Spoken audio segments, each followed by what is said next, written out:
नमस्कार, जय हिंद साथियों। आपका स्वागत है मेरे चैनल शिवम पाठशाला में। आज हम पढ़ेंगे हृदय के बारे में। हृदय सबके पास होता है, इंग्लिश में हार्ट कहते हैं। इसकी संरचना इसकी संरचना आप जानते हैं, मतलब ऐसा कहा जाता है इसकी संरचना जो होती है इंसान के जो बंद मुट्ठी की आकार का होता है।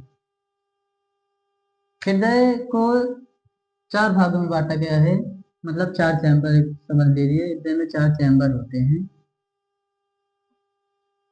जैसे दायां अलिंद,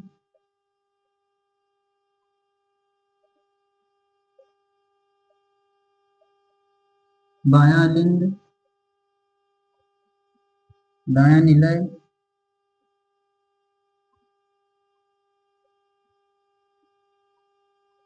बायां निलय।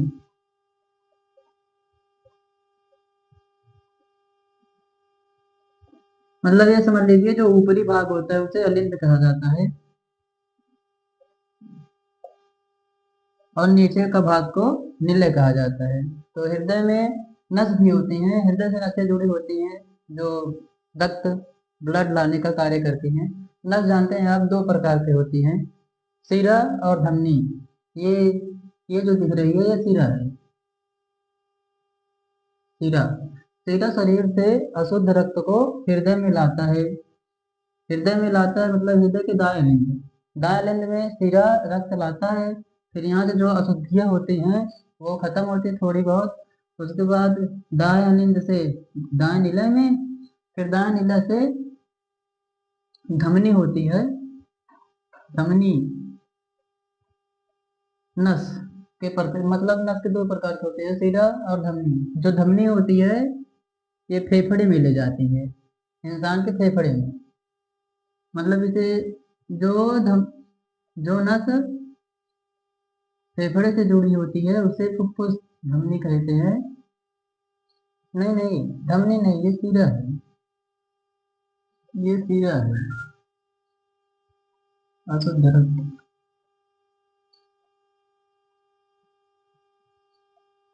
फुफ्फुस सीरा समझ लीजिए। तो मतलब अशुद्ध रक्त ये फेफड़े में जाता है, फेफड़े में ऑक्सीजन मिल जाता है रक्त में, और रक्त से जुड़ा होता है धमनी, फुफ्फुस धमनी। धमनी धमनी फेफड़े से रक्त को फिर हृदय में लाता है बाएं अलिंद में, बाएं अलिंद से बाएं नीला में, फिर बाएं नीला से धमनी जो होती है वो यहाँ से धमनी के माध्यम से पूरे शरीर में रक्त फैल जाता है।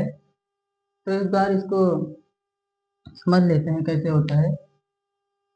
शरीर से शिरा जो होता है, मतलब अशुद्ध रक्त शरीर से शिरा लाती है हृदय में, फिर हृदय से शिरा फुफ्फुस शिरा फेफड़े में ले जाती है, फिर फेफड़े से धमनी हृदय में ले आता है, फिर हृदय से पूरे शरीर में पंप किया जाता है। हृदय आप जानते हैं, हृदय का काम रक्त को पंप करना होता है। और एक एक मिनट में हृदय जो होता है ना, ऐसा कहा जाता है, मतलब ऐसा साइंस बताया है कि 1 मिनट में 72 बार धड़कता है। इसको लिख लीजिएगा ये सब, मतलब इम्पोर्टेंट, मतलब नोट बनाकर लिख लीजिएगा ये सब आप। धन्यवाद दोस्तों। आप आशा करता हूँ आपको हृदय अच्छे से समझ में आ गया होगा। तब तक के लिए बाय।